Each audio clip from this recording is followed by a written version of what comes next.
saw a few nights ago the recent documentary about Christopher Reeve. It had a special limited release in my local theater. I don't recall talking much about Christopher Reeve here on my channel. Maybe I mentioned it a few times before when I talked about DC. For anyone who has been living under a rock for the last 40 plus years, Christopher Reeve, the original Superman, was the big star for many years, many decades even before the recent new interpretations of the Superman character. And even today, with all the newer portrayals of the character that have come out since then, many people will still refer to Christopher Reeve as their favorite portrayal. I'll save sharing my experience on the Superman film for another video, but I never really knew much about Christopher Reeve's personal life. I knew a little bit about him and his background as a Juilliard-trained actor, that he was friends with Robin Williams, which they mentioned in this documentary, but mostly it was centered around his paralysis, which he experienced from falling off a horse one day when he was taking part in some kind of competition. And this documentary mostly focuses on what happened to him afterwards and how he threw in all of his efforts to get to a place of recovery. As someone who respects the original Christopher Reeve film from 1978, I thought I owed it to myself and to Christopher Reeve's memory to view this in order to see, or at least get an idea of what his life was like. And not to get too high on my soapbox or anything, but this is something that I hear from people that I know personally who view the world a certain way. They don't really see celebrities as good people to look up to, that they're often immoral and despicable human beings and whatever you want to label them. Maybe that is true for some people if you were to argue for either side. In reality, what I think this documentary also reinforces is that these celebrities are people too, with their own everyday struggles, and they deserve the same kind of empathy and compassion and understanding that you and I would. I found myself very fascinated and intrigued by his life story. They don't really delve too deep into his past prior to him being cast as Superman. Like I said, it was mostly focused on him after the accident. What really shook me to my core at the thought of it is when his one son, I believe his name was William, talked about if it was 1 inch to the left, he would have been dead. 1 inch to the right, it would have been just a harmless freak accident type of injury, and he'd still be walking around. Just a matter of inches for this guy makes all the difference. No guarantees in life. A matter of inches is all it takes. Whew.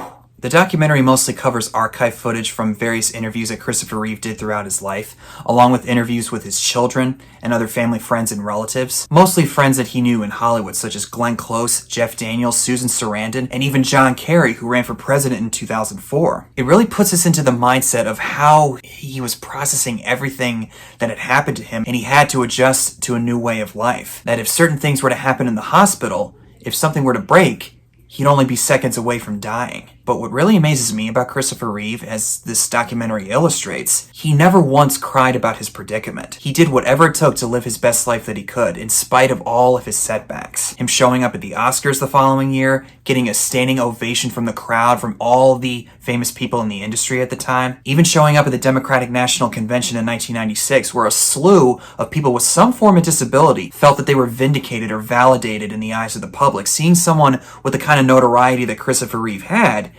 it did bring an awareness to the forefront for the general public that they never would have had otherwise. It is really easy to argue that ordinary people should be the ones to make a difference and bring awareness to people, but sometimes, in fact, most of the time, someone like Christopher Reeve, or even someone like Robin Williams, God rest his soul, who struggled with severe bouts of depression and suicidal thoughts, someone with that kind of notoriety is really able to bring it to the forefront for people who wouldn't have thought about it otherwise. And if there's any purpose famous people can serve, it's that alone. Not just showcasing their talents as artists or a sense of escapism or bringing some sense of joy and wonder to an audience that they're doing it for, but that they're just everyday people with struggles like ourselves. Obviously, not every famous person is going to be able to show this, but sometimes it takes someone like Christopher Reeve to really bring a sense of awareness and sympathy and understanding for some type of predicament like this. I didn't mean to go on my soapbox right there. This documentary, I think, really brings that to the forefront, that these people in Hollywood, no matter how famous they might be, they're just people like you and I. The documentary obviously acknowledges his time as Superman, how he felt very passionate about the character on the first 2 entries. Then by the 3rd or 4th film, he didn't really feel a sense to do it anymore because all they were really interested in was squeezing out as much money as they could. I've never seen Superman 3 and 4, and I might view them eventually one day as we get closer to the Superman reboot, but I'm not in a rush to see it right now. But what really surprised me, when he was cast as Superman, they talked about how his own father scoffed at the idea of him playing a comic book character, thinking, why would you play a character like that? That is the stupidest and most childish thing you could ever do. And you know what?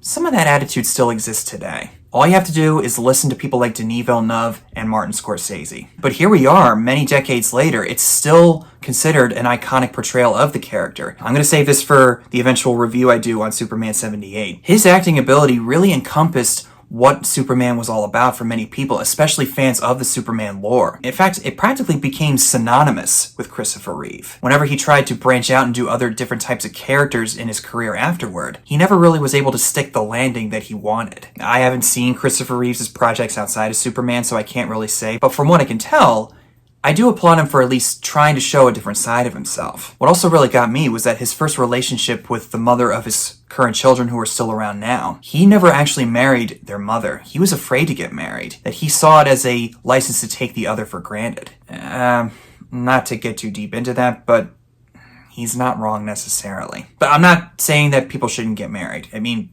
your life is your life, it's not mine. Given his upbringing coming from a broken home, I don't blame him for feeling that way. But by the time his wife Dana came around, his whole perspective changed. What also surprised me was that the documentary didn't hesitate to show his shortcomings. Because of the separation he had from his first lover, the mother of his children, it put some distance between him and his kids, where they didn't really have much involvement with each other during the formative years of their lives. Then along comes his wife Dana, who brings a new sense of unity to the entire family, while also not disrespecting their actual mother. And for her to change her entire lifestyle in order to accommodate what he struggled with after his accident, I can't even begin to imagine how hard that must have been for her. I've seen this in both of my parents, who have been the primary caretakers of their own parents. That takes a toll on you. To my parents and to Dana, wherever she is on the other side, I give you so much props and appreciation and respect for putting all the hard work and effort that you do and making sure that your loved ones are taken care of. And for anybody else out there who is in that predicament, same goes for you guys. The documentary also shows that Christopher Reeve got some criticism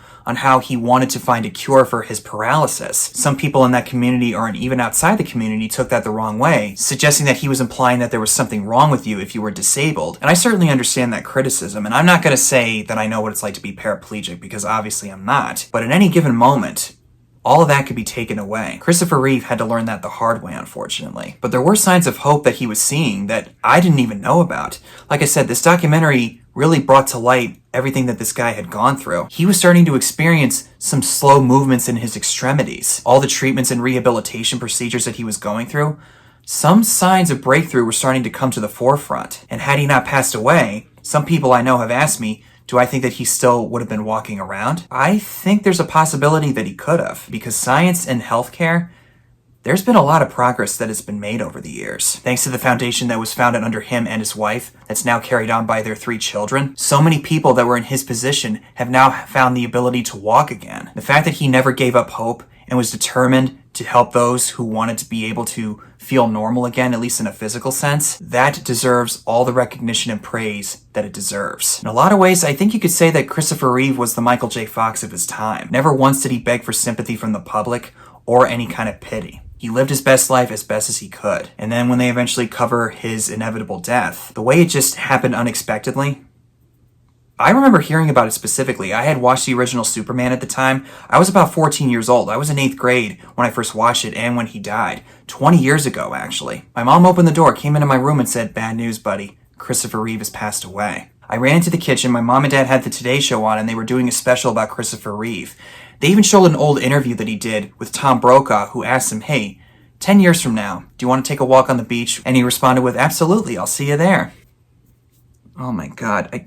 I got emotional just thinking about that. And then the documentary has to add another whammy to it when they talk about his wife Dana passing away from lung cancer 18 months after Christopher Reeve died. I do remember hearing about her death from cancer, but then they mentioned her having a cough during one of her shows. Hit me like a bolt of lightning, and it all came flooding right back to me.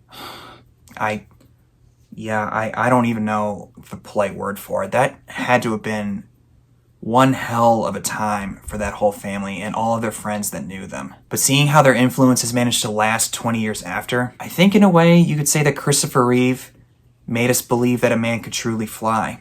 In the face of so much adversity, whatever form it came in, never once did he cry or complain about his predicament. He He was very vocal about the fact that I'm not Superman, I'm not a hero. But for many people around the world, and even today, he was in a way a real-life Superman. Oh, I didn't even talk about Robin Williams. He and Robin Williams were friends and roommates together at Juilliard, and they stayed friends right up until Christopher died, showing us how he was able to have these big housewarming parties every year on the anniversary of his accident. Robin Williams was the kind of guy who never wanted his friends to feel let down. He would do anything to lift them up. And I gotta imagine, knowing what Robin Williams was struggling with deep down in his personal life, losing his friend like that, I can easily see that taking a toll on him for the long term. Even now from Beyond the Grave, just seeing a little bit of Robin Williams' stand-up routine, it never gets old. I guarantee you, wherever they are on the other side, they are having the time of their lives together. And his spirit, Christopher Reeve's spirit, I think is flying sky high. So yeah, I really like the documentary. If you have a chance to see it at your local theater whenever it might come out or on streaming, please give it a watch. I think you owe it to his memory and to yourselves to see what kind of man he really was. Not a perfect person, but someone of great moral value and character. So those are my thoughts on the Christopher Reeve documentary. Thank you guys so much for watching. If you have a chance to see it, comment below and tell me what your thoughts are. And as always, see you in the next one.